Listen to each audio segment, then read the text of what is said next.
नमस्कार दोस्तों, DD react के एक और रिएक्शन वीडियो में आप सभी का स्वागत है। मैं हूं आलोक। तो आज जो वीडियो लेकर आया हूं वो है रियल एंटरटेनमेंट टीवी का वीडियो है और इसका टाइटल है इंडियाज फर्स्ट स्पेस स्टेशन सून, पाक वॉन मदरसा ऑन मून।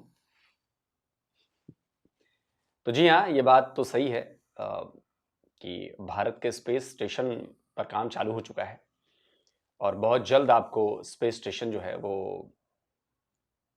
अंतरिक्ष में नजर आएगा, स्पेस में। इसरो इसकी घोषणा कर चुका है, स्क्रीनशॉट लगा रहा हूँ। बहुत जल्दी अगले 2-4 साल 5 साल में आपको दिखने लगेंगी चीज़ें ग्राउंड पर होते हुए और प्लस ऊपर भी होते हुए। हमारे पास टेक्नोलॉजी है, हमारे पास क्षमता है और हम करना चाहते हैं और पूरी दुनिया जानती है कि इसरो जो ठान लेता है वो करके रहता है। पाकिस्तान तो है नहीं, लेकिन अब पाकिस्तानी चाह रहे हैं कि मून पर भी मदरसा खोल लें। ये कमाल की बात है यार, ये चलो देखते हैं। आप सबको पता होगा कि इंडिया ऑलरेडी अनाउंस कर चुका है कि 2035 पे वो अपना स्पेस स्टेशन बनाने जा रहे हैं। 2040 में अपने पहले एस्ट्रोनॉट को वो मून पर भेजेंगे। इसी को लेकर उन्होंने लद्दाख के पहाड़ों में सिमुलेशन मिशन किया है, टेस्ट किया है कि किस तरीके से मून पे जाके जिंदगी गुजारी जा सकती है। जबकि पाकिस्तान की अगर बात करें तो हमारी अवाम और हमारे पॉलिटिशियन अभी तक रोटी, कपड़ा और मकान की परेशानियों में ही नजर आ रहे हैं। पाकिस्तानी पब्लिक से पूछेंगे, एजुकेटेड पब्लिक से ये पूछेंगे कि जब इंडिया ने एटॉमिक पावर बना था तब हमारे प्राइम मिनिस्टर ने बोला था कि भाई घास खा लेंगे लेकिन एटॉमिक बम जरूर बनाएंगे। आज हम ऐसी स्टेटमेंट क्यों नहीं देते? आज हम टेक्नोलॉजी में क्या इंडिया तो क्या किसी भी कंट्री का मुकाबला करने में हम सामने नजर आ रहे हैं। पाकिस्तानी पब्लिक की इसके ऊपर क्या ओपिनियन है इस वीडियो में जानेंगे और जो मेरी पर्सनल ओपिनियन है वो भी मैं आपको साथ साथ बताऊंगा। चलते हैं वीडियो की तरफ और मिलते हैं वीडियो के बाद। अस्सलाम वालेकुम। जी वालेकुम सलाम। आपका नाम?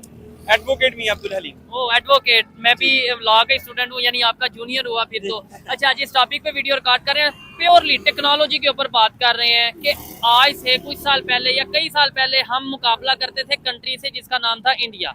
जब उन्होंने बम बनाया, एटॉमिक प्रोग्राम अपना वो कर रहे थे, हम ये कह रहे थे हमारे प्राइम मिनिस्टर के हम भी घास खा लेंगे, कुछ भी करना पड़ा कर लेंगे, लेकिन इंडिया के मुकाबले में एटॉमिक पावर बनाएंगे।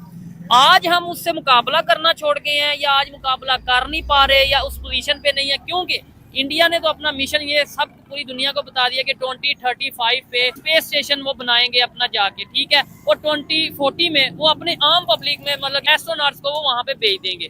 क्या कहना चाहेंगे हम आज कहाँ पे खड़े हैं टेक्नोलॉजी को लेके, आज कहाँ पे खड़े हैं हम ओवरऑल अगर कंपैरिजन किया जाए? अगर बेसिकली देखा जाए ना, इंडिया और पाकिस्तान के अंदर फर्क सिर्फ क्या है, डेमोक्रेसी। अच्छा, उधर जमहूरियत पनपती रही है, किसी आमर ने आके हुकूमत को खत्म नहीं किया। पाकिस्तान के अंदर बदकिस्मती के साथ आमर ने जमहूरियत को पनपने नहीं दिया, क्योंकि जमहूरियत पूरी दुनिया के अंदर आप देखें जहां जहां पे डेमोक्रेसी है वहां पे मुल्क ग्रो की है। ठीक है। आप एग्जांपल ले लें 1965 की सिंगापुर की, कि आज वो देख लें वो पूरे एशिया के अंदर चौथे नंबर पे आता है। किस चीज में? ओवरऑल? ओवरऑल ठीक है। अपनी इकोनॉमी के लिहाज से 57 लाख के करीब उनकी आबादी है, ठीक है। लेकिन वो टॉप पे हर लिहाज के साथ टॉप पे हैं, क्योंकि हजरत अली रज़ी अल्लाह तआला का कौल है कि भाई कुफर का निजाम चल सकता है, काफरों का चल सकता है, जुल्म का निजाम नहीं चल तो सकता। आज पूरी दुनिया में ये चीज आम है ना। बिल्कुल। देखें, मुझे बताएं, हम कहते हैं इस्लामिक कंट्री, मुसलमान, ईमानदार, मुझे बताएं पाकिस्तान। पर बड़ा सवाल यह है वकील साहब कि अगर आप इस्लाम को फॉलो करते हैं, आपका देश एक इस्लामिक देश है, तो फिर वहां तो डेमोक्रेसी नहीं हो सकती। वहां पे आमिर ही आएगा, वहां खलीफा ही आएगा, वहां वही होगा, बादशाह ही आएगा, बादशाही निजाम चलेगा। क्या आप ये भूल गए हैं? आपके पास ये कहने का हक नहीं है कि देखिए जी जमहूरी जहां पे निजाम है, डेमोक्रेसी जहां पर वो ग्रो कर रहे हैं। आप नहीं कह सकते, क्योंकि आपका मजहब डेमोक्रेसी को सपोर्ट नहीं करता। इस्लाम डेमोक्रेसी को सपोर्ट नहीं करता। उसको सुल्तान चाहिए, उसको खलीफा चाहिए, उसको बादशाह चाहिए, उसे डेमोक्रेसी नहीं चाहिए। डेमोक्रेसी और इस्लाम का दूर दूर तक वास्ता नहीं।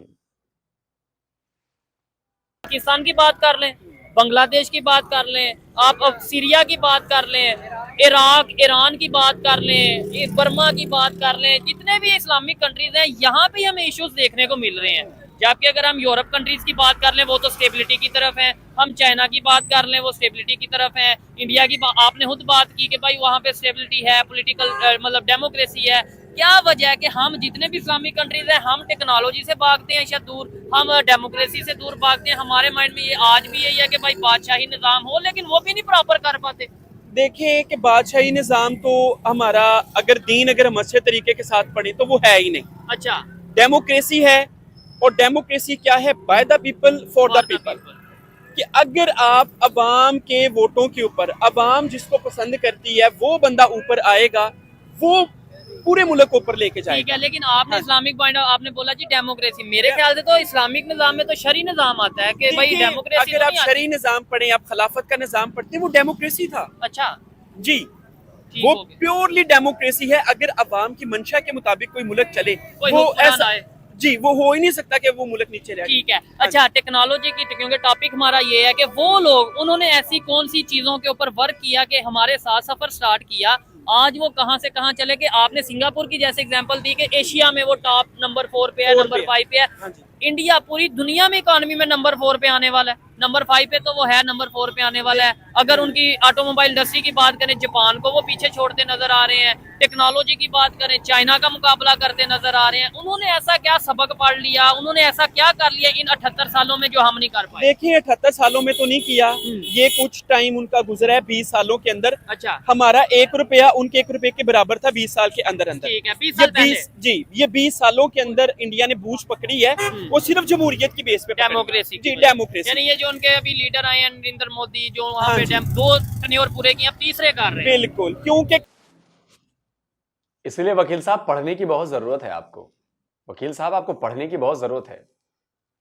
आप लोग की नॉलेज ना बड़ी लिमिटेड है, पढ़ाई नहीं करते हैं ना आप लोग। आप कहने के अभी 10 सालों में हालात ठीक हुए। अच्छा, तो ये जो इतने लुटेरे आए, अब्दाली जिसमें बाबर भी शामिल था, जब भारत के पास पैसे नहीं थे, भारत अच्छी इकोनॉमी नहीं था, भारत में अच्छी चीजें नहीं थी, तो वो भारत क्या करने आए थे, क्या लूटने आए थे? भारत गोरी गजनवी क्या लूटने आए थे? भारत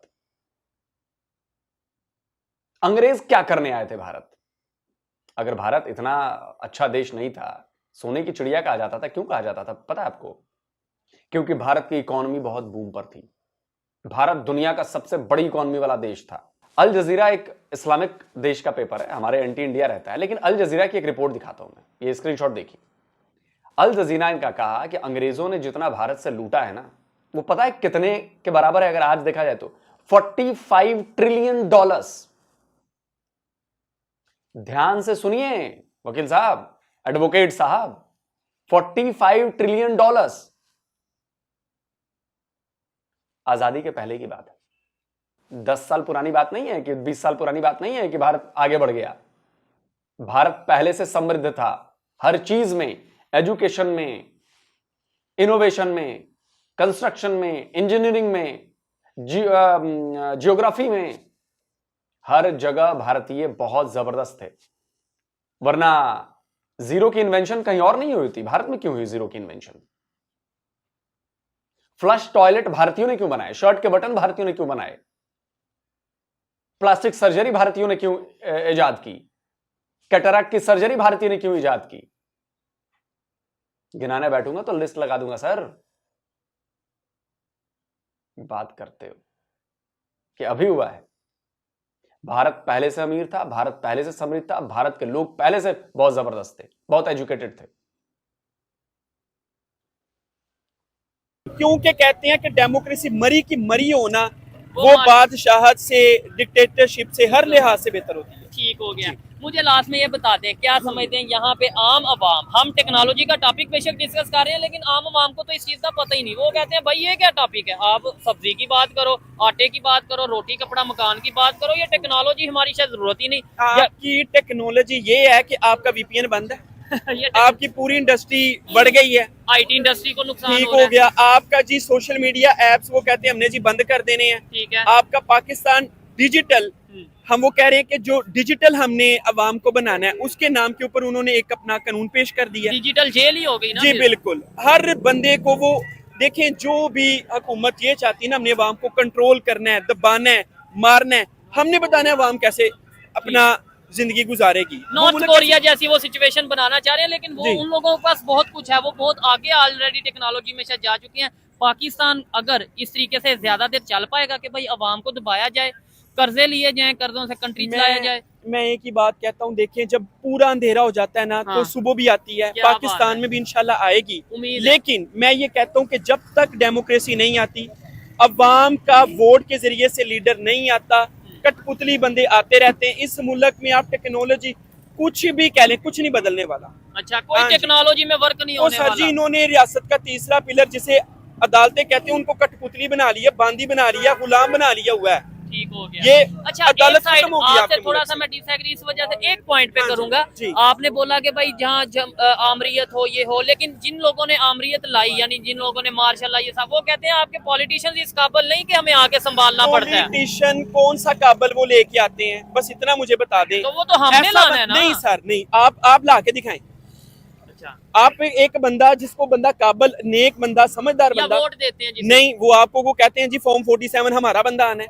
ठीक हो गया। हाँ जी, आपका बंदा आया कहाँ पे है? तो ये सारी तो सिचुएशन सर आपकी जितनी इंपॉर्टेंट सीटें हैं ना, वो सारी हरामी बंदे हैं जो सीटों के ऊपर बैठे हुए हैं। ठीक है, काबल बंदा सीट पे बैठे, वो अल्लाह के को बदल के रख देता है। ठीक है। और पूरी दुनिया में हमारा इस टाइम क्या है, एक वो जो एक होती है ना परसेप्शन होती है, या एक इमेज होता है, क्या है हमारे पूरी दुनिया इमेज में? क्या है उनको, Let's ये suppose एक हाँ जी, एक पाकिस्तानी के बारे में या पाकिस्तान के बारे में किसी फॉरेनर से पूछा जाए तो वो क्या जवाब देंगे आप? बस उनको पता है ये गुलाम है। तो 1947 इनके में आगे आजाद नहीं रोटी थे? टुकड़ा फेंको, इनसे जो मर्जी काम करवा लो। ये कड़वी बात, आप नहीं ज्यादा सर, कड़वी नहीं, क्या है? गुस्से वाली बात। आप ही नहीं, पाकिस्तानी है, फिर सर, आप मैं ही भी गुलाम है। पाकिस्तानी हूँ, इसमें कोई शक नहीं है। हमें उस जगह पे इन्होंने पहुंचा दिया हुआ है कि रोटी के लिए, पैसे के लिए लोग कुछ भी करने को तैयार हो गए। इसमें कोई शक नहीं आप है। देखें, आप जाके वहाँ पे वीजे वाली लाइनों में देखें, पासपोर्ट देखें, दिल्ली का कितना पासपोर्ट वीजे जा रहे हैं। ठीक है, लोग रहने नहीं चाहते। इनमें से सारे बंदों के इंटरव्यू करें, हर बंदा कहेगा मैंने मुल्क छोड़ के कहीं जाना है भाई। बिल्कुल ऐसे ही है। मैं तो ये एक प्रोग्राम बकायदा इसके ऊपर किया है। इधर सर रेड़ी लगाते ना पुछो, ए कारपोरेशन वाले इन्हां नूं धक्के मारदे ने, रेड़ियां पलटा दिंदे ने। ठीक है, सब्जी गरीब बंदे यानी नूं सब्जी बेचने वाला जो है, क्या वो देखो, ऐ अंकल जी देखो, बिजनेस इजीली हो रहा है या मुश्किल है? बहुत मुश्किल है। अभी मैं ठोकर पे खड़ा था, अच्छा, तो वो 2 दफा कारपोरेशन वाले आए हैं, ठीक है। एक भाग के अंदर चला गया, वहाँ एक वो रेडी। और रेट क्या है, यानी टमाटर का क्या रेट चल रहा है? ये 240 अभी सेल कर रहा ठीक हो हूँ। गया। गाजर का, आलू का गाजर 100 रुपए सेल कर रहा हूँ, और ये आलू 120 सेल कर रहा ठीक हूँ। हो गया। चले, ये चीजें यानी कि आम पब्लिक, यानी कि मजदूर भी खुश नहीं है। सर, कोई भी यही नहीं जो है। इन्होंने 100 रुपए, 140, 240 टमाटर का रेट बताया, आपको लगता है कि नेबर में ये रेट होगा? अच्छा, मैं आपको बताता हूँ कि ये जो रेट आप भी बता रहे हैं ना, हाँ। इसकी भी जो कॉस्ट जाती है ना, ये बढ़ती है। ठीक है, जब आप इसके अंदर जो ये कॉर्पोरेशन के लोग हैं बता लेते हैं कि भाई थे रेडी लानी 1000 रुपए देंदा सानू बड़ा, ठीक नहीं हो तो तेरी ऐसी रेडी पलटा देनी है। ठीक है। इनकी ये चीजें तोड़ दी जाती हैं, इनको ले दिया जाता है, फिर इन्होंने उत्ते पर्चे पुर्चे भी पा देने ने। मजदूर के ऊपर जी भाईजान, जब तक मैं वही कहता हूँ, ए निजाम ने ना एक बार कैंसर नहीं है, ठीक है। कट होना एक मरतबा इसमें। ठीक है, यानी कि इसके लिए हम सबको यूनिटी की जरूरत है। मेरी जो ऑब्जर्वेशन है, बाकी भाई की बातों से मुझे बड़ा अच्छा लगा कि भाई देखें, कहीं ना कहीं यहाँ पे ऐसे लोग, ऐसे नौजवान मौजूद हैं जो चीजों को समझते हैं। मैं सच बताऊं, पाकिस्तान का कैंसर उस स्टेज पे पहुंच गया है कि काटने से भी ठीक नहीं होगा। ये कैंसर आपको लेकर डूबेगा, ये कैंसर आपको तबाह करेगा, ये कैंसर आपको बर्बाद करेगा। क्योंकि अगर शुरू से इस कैंसर को रोकने के लिए आप लोगों ने कदम उठाए होते तो शायद आज ये कैंसर इस स्टेज में ना पहुंचा होता। जब पहली बार मार्शल लॉ लगा, उसी वक्त अगर पाकिस्तान की आवाम हिम्मत दिखाती, तो शायद आज नजारा कुछ और होता। लेकिन पाकिस्तान की आवाम ऐसा कर नहीं सकती। पता है क्यों? पाकिस्तान की आवाम में कोई इनकलाब नहीं आ सकता। पाकिस्तान की आवाम बुज़दिल है। पाकिस्तान की आवाम लड़ना नहीं चाहती। आज तक कोई लड़ाई नहीं लड़ी पाकिस्तान की आवाम ने। ये मैं नहीं कहता, पाकिस्तानी एक चैनल है रफ्तार, वहां पर शब्बर जैदी आए थे जो एफबीआर के फॉर्मर डायरेक्टर हैं आपके। उनसे एक लड़के ने सवाल पूछा कि क्या बांग्लादेश की तरह रिवॉल्यूशन नहीं आ सकता? तो शब्बर जैदी ने अपने जवाब में यह कहा कि पाकिस्तानी पिछले 2000 साल में कभी नहीं लड़ा। सुनिए आपका रिवॉल्यूशन के बारे में क्या ख्याल है कि फ्रॉम यूथ ऑफ पाकिस्तान क्या ऐसा मुमकिन है? क्या पाकिस्तान में कभी इनकलाब आ सकता है? यहाँ की जो यूथ है वो इनकलाब लेके आ सकती है? इनकलाब का मतलब क्या है? जैसे ढाका में आए, गोली खाते हुए उन्होंने जाकर प्राइम मिनिस्टर हाउस में घुस गए और प्राइम मिनिस्टर को बाहर निकाल के बाहर फेंक दिया, यही किया ना। यही इनकलाब की बात कर रहे हो तुम, ये कह रहे हो ना कि मुझे ये समझाओगे इनकलाब तुम किसको कह रहे हो? अगर इनकलाब आया तो किस तरह अबे आएगा? भाई मैं यही पूछ रहा हूँ ना कि कराची में लोग निकलेंगे और वो चीफ मिनिस्टर हाउस को जाके चीफ मिनिस्टर साहब को बाहर फेंक देंगे उठा के, यही कह रहे हैं ना? ये पाकिस्तान में कभी नहीं होगा। ये जो खित्ता है जिसको हम पाकिस्तान कहते हैं, ये Indus valley from Peshawar to Kotri, इस इलाके में कभी 2000 साल से इनकलाब नहीं आया, इनकी जीन्स में नहीं है।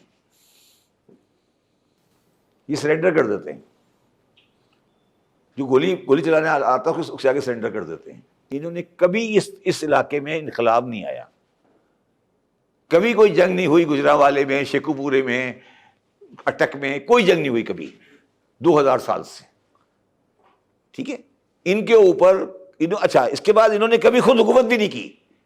इनके ऊपर मुगल हुकूमत करते थे, उससे पहले इनके ऊपर कभी पठान हुकूमत करते हैं, कभी इनके ऊपर सिख हुकूमत करते रहे, या इनके ऊपर कभी अंग्रेज हुकूमत करते रहे। ये खुद हुक्मरान भी नहीं बने, ये सिर्फ अपने गाँव में बैठकर वडेरागिरी कर सकते हैं, ये हुकूमत भी नहीं कर सकते।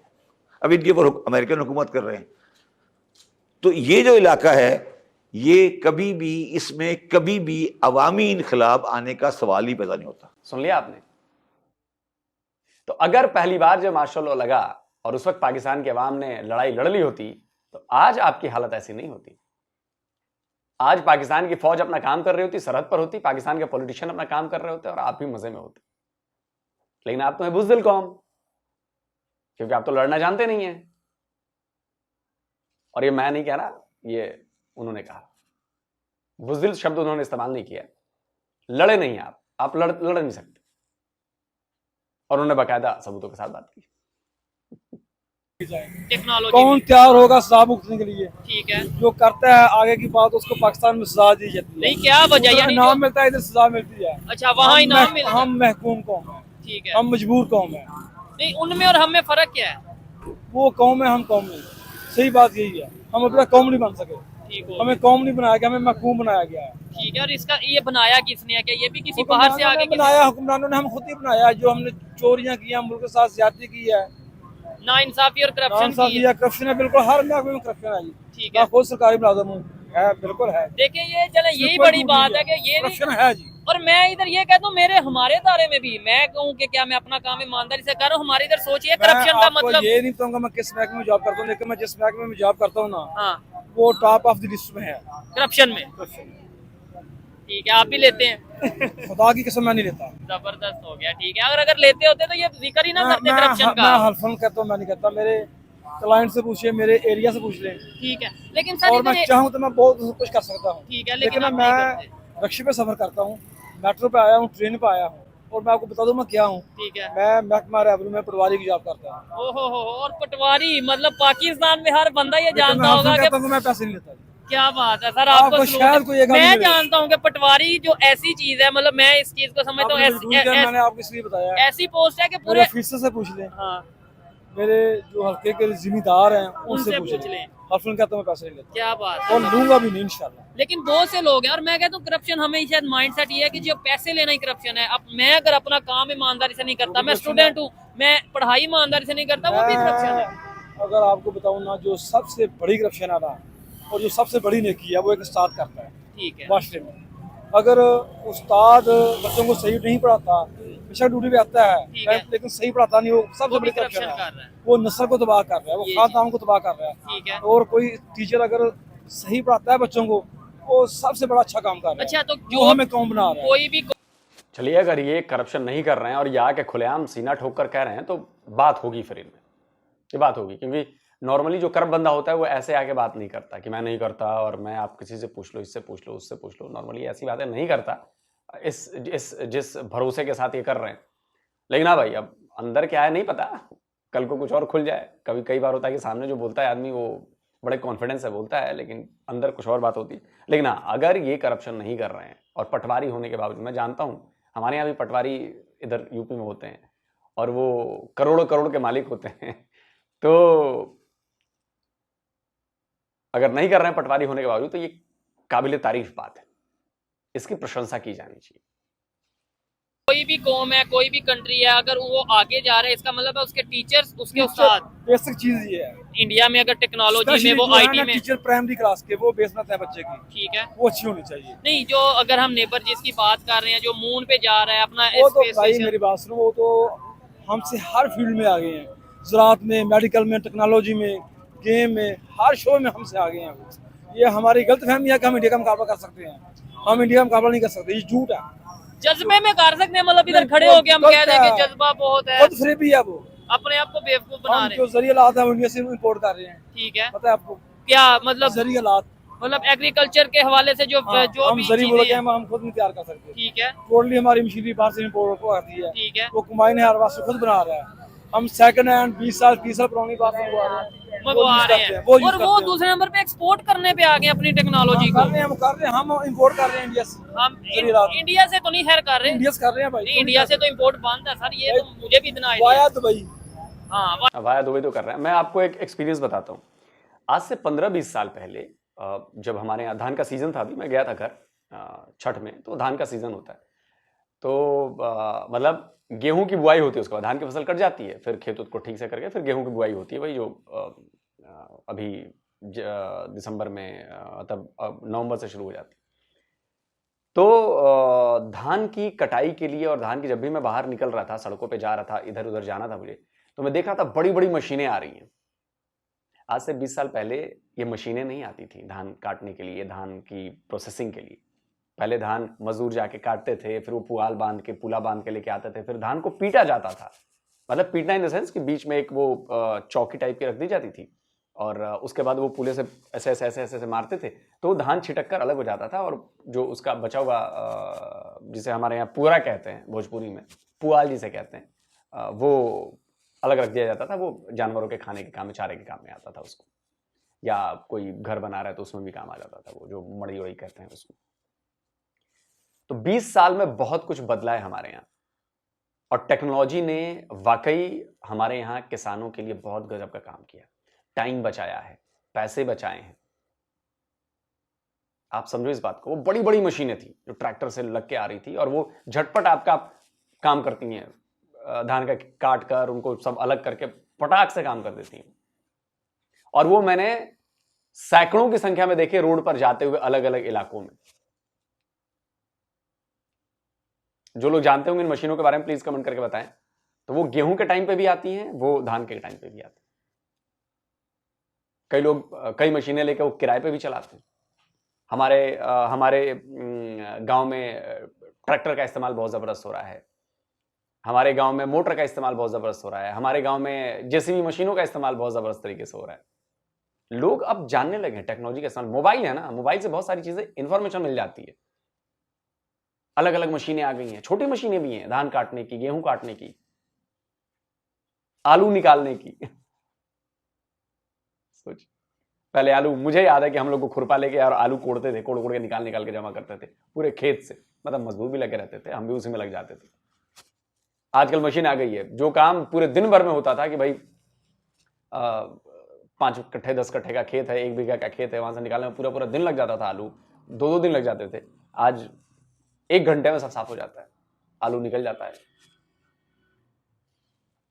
हाँ वाया दुबई, वो तो फिर मेडिसिन भी आ रही है वाया दुबई। तो ये मेरे लिए और आपके लिए शर्म वाली बात नहीं, मतलब एज ए पाकिस्तानी की यार, एक साइड पे हम कहते हैं दुश्मन है दुश्मन है दुश्मन है, हम झूठे नारे लगाते हैं। तो यही अगर इस दुश्मनी को दोस्ती में बदल के सीख लें, ओपनली ये मान लें कि हाँ यार वो बड़ा भाई है, और मतलब जो मामला जो बड़ा मान लेना, किसी को बड़ा मान लेना, ठीक है, हम कहते हैं इंडिया को बड़ा मानेंगे तो सलाहियत मान लेना बड़ापन होता है, ठीक है। आप एज हकीकत मानना बड़ापन है, आप एज एजुकेटेड खुद फिर भी बड़ापन नहीं होता, ये अपने आप को धोखे में रखें। धोखे में रखा हुआ है हमने, बस हुक्मरानों को पता है, अवाम को धोखे में रखा हुआ है। ठीक है, हम इंडिया का मुकाबला नहीं कर सकते, नहीं मुकाबला नहीं कर सकते, सीख भी नहीं सकते, सीखना चाहिए। तो एज ए एजुकेटेड पाकिस्तानी अगर लेट्स सपोज मैं आपसे ये सवाल करूं कि सर आप मुझे बताएं, नबी पाक सल्लल्लाहु अलैहि वसल्लम की हदीस है कि गोद से लेके कब्र तक इल्म हासिल करो, ठीक है, इल्म हासिल करो, चाहे खास चीन में जा- चीन जाना पड़े। ठीक है। इंडिया तो हमारे साथ है, हमारा हिस्सा रहा है वो, ठीक है, हमारे मुल्क का हिस्सा रहा है, हम उनका हिस्सा रहे हैं। हाँ हम हिंदुस्तान, आप हमारे हिस्से रहे हो, हम आपका हिस्सा नहीं रहे हैं, आप हमारे हिस्से रहे हो। हम हिंदुस्तान का हिस्सा रहे हैं, हमसे ज्यादा उधर मुसलमान बसते हैं। ठीक है, लेकिन हमें तो ये बताया जाता है ना वो दुश्मन है, वो जी मुसलमानों पे जुल्म करता है, हालांकि वहाँ पे मुसलमानों की बात ही बढ़ती जा रही है। हम जो ना राइस का सीड हाँ। वहाँ से चोरी लाते हैं, फिर यहाँ उगाते हैं। ठीक हो गया, राइस का। हमारे हर शोबे में करप्शन है, हर शोबे में करप्शन है, आपको पता, सबको सर पता। ये जो बातें आप कर रहे हैं, ठीक है, नो डाउट आपकी ये फील्ड नहीं मीडिया की, लेकिन यही बात हमारे मेन स्ट्रीम मीडिया पे अगर बताई जाए, सच बताया जाए कि भाई दुश्मनी छोड़ दो, सीख लो, समझ लो, बड़ा मान लो, तो आपको नहीं, कोलैबोरेशन कर लो, मतलब मिल के कोई काम कर लो, आपको नहीं लगता चेंज आ जाएगा? इंशाल्लाह क्यों नहीं आएगा। इधर ये- देखें, ये आज सब- मैं छोटी सी एग्जांपल देता हूँ, आपने भी शॉपिंग किया, आज यहाँ पाकिस्तान में केले का रेट क्या होगा और इंडिया में केले का क्या रेट होगा, आपको नहीं लगता बहुत फर्क होगा? क्या रेट है भाईजान? 130 रुपए दर्जन यहाँ पे है, और वहाँ पे शायद 20 रुपए, 10 रुपए दर्जन हो या 15 रुपए हो। यही हम फल सब्जियां अगर वहाँ से ले लें तो आपको नहीं, सीजन में मुझे लगता है 30-40 रुपए, 40 रुपए दर्जन होगा। अभी शायद थोड़ा महंगा हो गया है, आई थिंक 50 रुपए होगा आई थिंक। मतलब लास्ट टाइम मैंने केला कब लेकर आया था मैं भूल गया, क्योंकि सर्दियों में केला नॉर्मली लेकर नहीं आते हैं, बच्चों को ना खांसी वासी होने लगती है। नहीं लगता चेंज आ सकता है? हम जापान से गाड़ियां मंगवा लेंगे, लेकिन ये साथ बॉर्डर है, वहां से गाड़ी नहीं मंगवाएंगे। हम दूसरे कंट्री से, अपना चाइना से सामान मंगवा लेंगे, लेकिन वहां से नहीं मंगवाएंगे। ये एक नारा हुक्मरानों का वहाँ को पीछे लगाने के लिए, कि इंडिया हमारा इंडिया दुश्मन है, हमारा उसका बाइकाट है, ठीक है, नारा है। इससे हकीकत उसको में एक ही नुकसान है। हो रहा है। मोदी आया ना डायरेक्ट, मोदी किसी घर में आया था ना, किसी घर में आया था, हाँ, नवाज शरीफ साहब क्यों के आया था वो? दोस्ती हमारा के, दुश्मन है तो क्यों आया था वो? क्यों आने दिया था? यानी उन्होंने कहीं ना सब कहीं नारे सोचा, हैं, सब नारे हैं। उधर से कहीं ना कहीं सोचा गया कि यार चेंज आ जाए, कोई रिलेशन बेहतर हो जाए। और उन्होंने तो देखे सिर्फ हमारे साथ नहीं, उन्होंने तो अफगानिस्तान के साथ भी अपनी ट्रेड बेहतर की, उन्होंने दूसरे नेपाल और जो सबके इर्द गिर्द। साथ तलकत होनी चाहिए। अब लड़ाई हथियारों में लड़ाई नहीं है, अब भाई है किसकी है? मुर्शिद की इकोनॉमी लड़ाई है। की। इकोनॉमी की लड़ाई है। ठीक है, इकोनॉमी उसको में आगे हम और लेके वो- जाना है। हम और इंडिया कहाँ कहाँ पे? बहुत फर्क है जी, बहुत फर्क है, सबको पता है वो कहाँ है, हम कहाँ हैं। ठीक है, सब झूठ है। देखें, जब किसी एजुकेटेड पाकिस्तानी से बात की जाती है ना, मेरे ख्याल से पॉजिटिव वाइब भी आती है, और ये भी लगता है कि हाँ यार, हम अपनी गलतियों को या हमारी जो भी दुरुस्त करना चाहिए। मिस्टेक्स हैं उन्हें गलतियों को दुरुस्त करने की जरूरत है। उसे समझ रहे हैं, दुरुस्त कर रहे हैं। लेकिन अगर आम पाकिस्तानी से बात करते हैं, वो तो पहली बात ये करता है, भाई इंडिया के कितनी भी हो जाए, क्या भी हो जाए, हम जज्बे में बहुत आगे हैं, हम मुसलमान हैं, वो काफिर हैं, हम उन्हें मार देंगे, ये कर देंगे। कि आज के दौर में ये सोच आपको लगता है कि इससे हम भाई मेरी बात सुने, एक जंग में जी नबी करीम सल्लल्लाहु अलैहि वसल्लम के वक्त में, दौर में जी मुसलमान कुछ कैदी हो गए थे, जी बिल्कुल ठीक है, बल्कि दूसरे काफिर कैदी हो गए थे। तो उनसे पढ़ा, उनसे आप ने मुतालबा किया था कि इतने बच्चों को तलीम दो, चले जाएं। ठीक है, क्या बात इसका है, मतलब है कि हमें कुफार से भी सीखना चाहिए, सीखना इल्म चाहिए। हासिल करना चाहिए। ठीक है, क्या मैसेज देना चाहेंगे गवर्नमेंट को? चलिए छोड़िए, मैसेज की बात है। पाकिस्तानी 1 लाख में एक पाकिस्तानी ऐसा मिलता है जो ऐसी बातें करता है। बहुत अच्छी बातें की इन्होंने और लॉजिकल बातें की ना। देखिए, जब भी आप लॉजिक से बात करेंगे ना, तो सामने, जैसे मैं भी सुन रहा था, तो मुझे भी लग रहा था कि नहीं यार, ये लॉजिकल बातें हो रही हैं। जो सच्चाई है उसे मान लीजिए, जो गलती है उसे भी मानिए और अपनी गलतियों से सीखिए। लेकिन पाकिस्तानियों को ऐसा रेडिकलाइज किया गया है इस्लाम के नाम पर, उसको वेपनाइज किया गया है, कुछ सुनने को तैयार नहीं। 1 करोड़ में एक पाकिस्तानी होगा ऐसा, 1 करोड़ में। तो 25 करोड़ में 25 ही आदमी होंगे ऐसा जो ऐसी सोच रखते होंगे। वरना हर पाकिस्तानी, भारत मेरे जूतों की नोक पर, हिंदुओं को तो मसल देंगे, तबाह कर देंगे, भारत को फोड़ देंगे, भारत दुश्मन है, ये है वो है, ऐसी चीजें चलती। और जहां तक बात है स्पेस की, तो देखिए, ये तो आपके लिए डूब मरने वाली बात है, आपके लिए बहुत शर्मनाक बात है कि आपकी स्पेस एजेंसी हमसे पहले बनाई गई और आज उसकी हालत देखिए। मैं हर पाकिस्तानी को कहूंगा, जो पाकिस्तानी मेरा ये वीडियो देख रहा है, मुझे सुन रहा है, आप जाकर देखो कि पिछले 4 चेयरमैन आपके सुपार्को के कौन है, मौजूदा चेयरमैन भी कौन है। आप जाकर ये सर्च करो, बस आपको फील हो जाएगा कि फर्क क्या है। वहां पर एक फौजी बैठा है, रिटायर हो या सर्विंग में जो भी, फौजी बैठा है वहां पर। हमारे इसरो में, जो हमारा स्पेस रिसर्च ऑर्गेनाइजेशन है, वहां पर कभी फौजी नहीं बैठा चेयरमैन बनकर, वहां पर हमेशा साइंटिस्ट बैठा। और आपने तो उन साइंटिस्ट को भी नहीं छोड़ा जिसके लिए नोबेल पुरस्कार मिला आपके, अब्दुल सलाम, वो थे आपके सुपार्को के चेयरमैन। आपने तो उन्हें अहमदिया बताकर उनको लात मारकर निकाल दिया, भगा दिया कि तू अहमदिया है, तू कैसे बैठ सकता है सुपार्को के चेयरमैन बनकर, निकल यहां से, तू तो मुसलमान ही नहीं।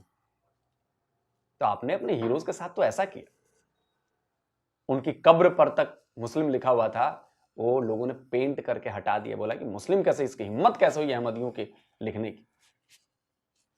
सोचो, तो आप अपने हीरोज के साथ ये करते हो। आप हीरोज मानते हो गोरी को, गजनवी को, अब्दाली को, जो लुटेरे थे, हत्यारे थे, जिन्होंने आपकी मां बहनों की इज्जत भी लूटी, आप उनको अपना हीरो बताते हो।